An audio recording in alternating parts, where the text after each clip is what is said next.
understand. There may be more. Any one of these fucking buildings can blow up. It ain't done yet.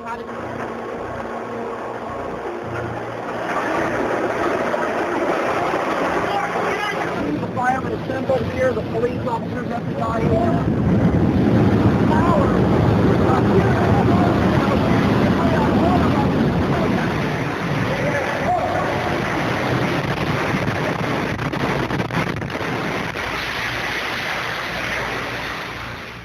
My name's Tom Sullivan. I work for Controlled Demolition Incorporated, CDI, the top-rated explosives demolition firm in the world, owned by the Loiseau family during the years surrounding 9/11.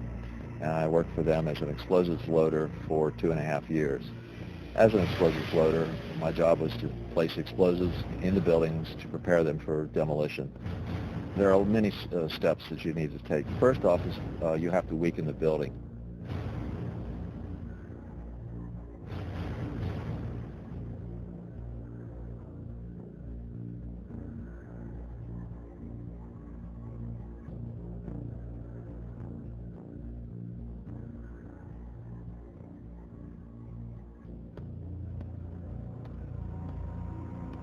To weaken the building, that means the staircase, all the staircases have to be cut at intervals.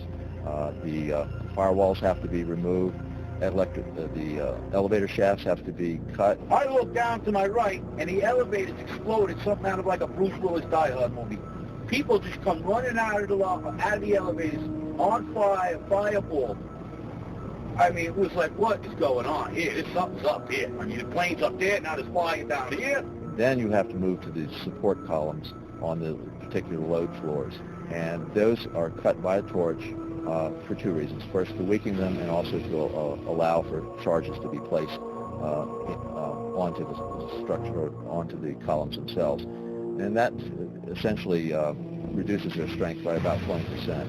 And even with all of that work being done to weaken this building, it still remains safely standing, so we can continue to work in it. The story that just a few columns can cause a synchronized global collapse, an implosion, is, well, that's just nonsense.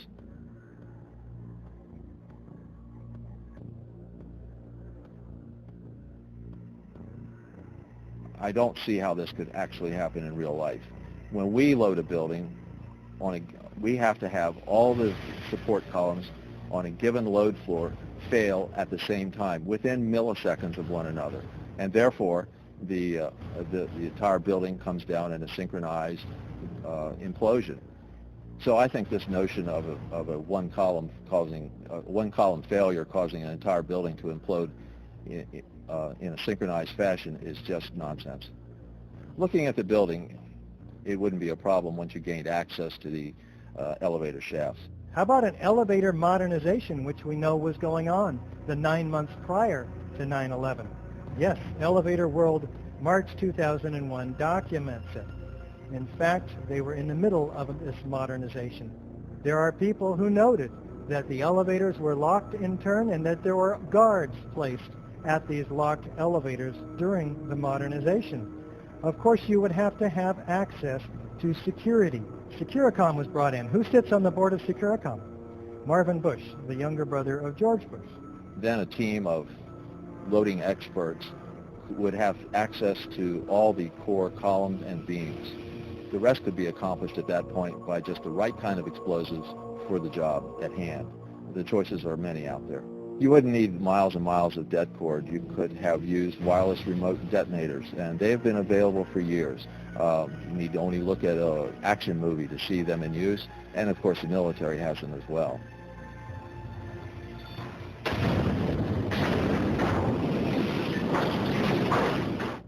You want to call your mother or something?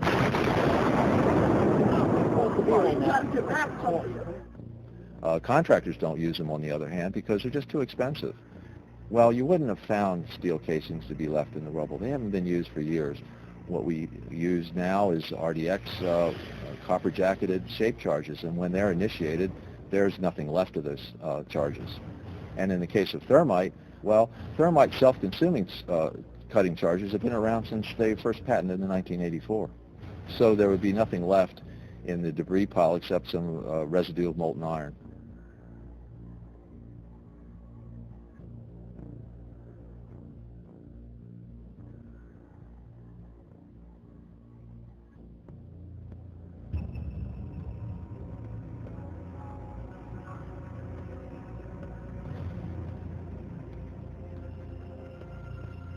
get down below and you see molten steel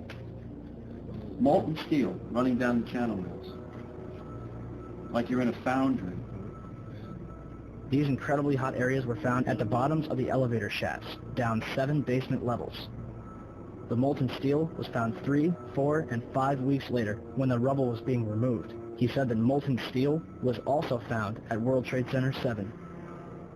The highest temperature was in the east corner of the South Tower, where a temperature of 1,377 degrees Fahrenheit was recorded. The molten steel in the basement was more than double that temperature.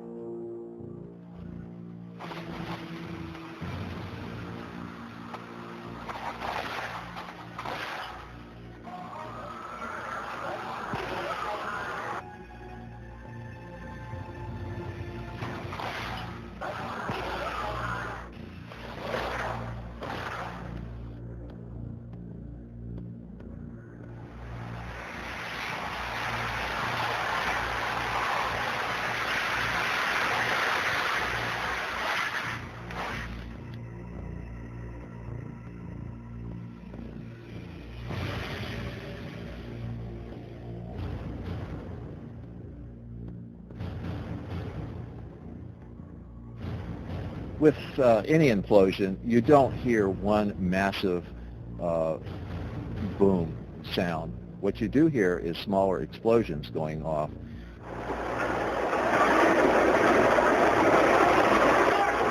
Mr. Sunder of NIST has said that you would, if this had been a controlled demolition, you would have heard a large, massive bomb going off. The World Trade Center. You can see the firemen assembled here, the police officers, FBI,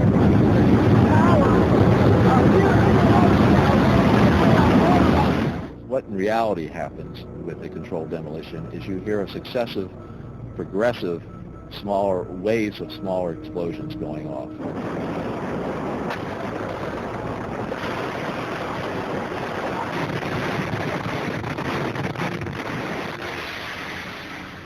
In the case of thermite cutting charges, you would have heard far less noise since they are worked by thermal heating, melting of the steel, rather than an explosive cutting as in RDX charges.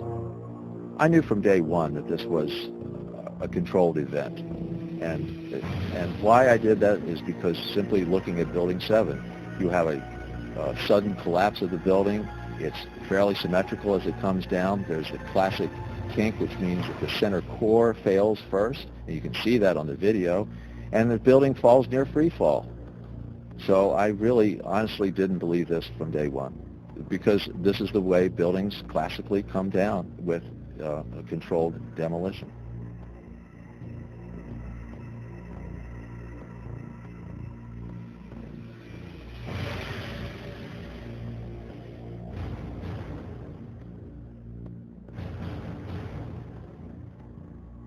This material is not normal thermite. That's the other thing that really needs to be understood. Anybody could make normal thermite. You can get the ingredients, you can mix them together, you can make them. Any kid could basically do it if they knew the recipe.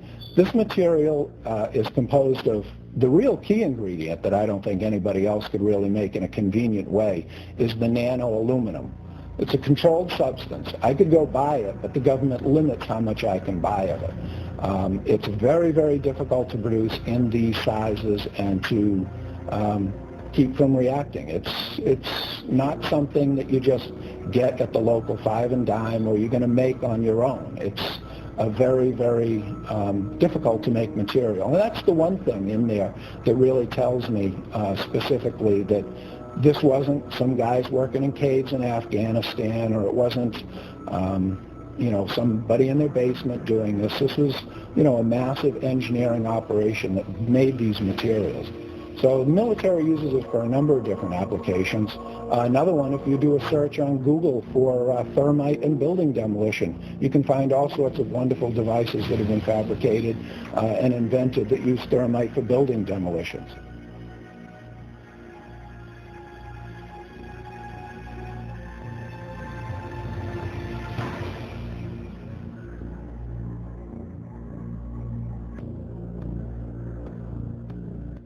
An example would be that in 1984 there was a patent issued for thermite cutter charges to be used in building demolitions that could shoot molten iron through the structural steel in milliseconds.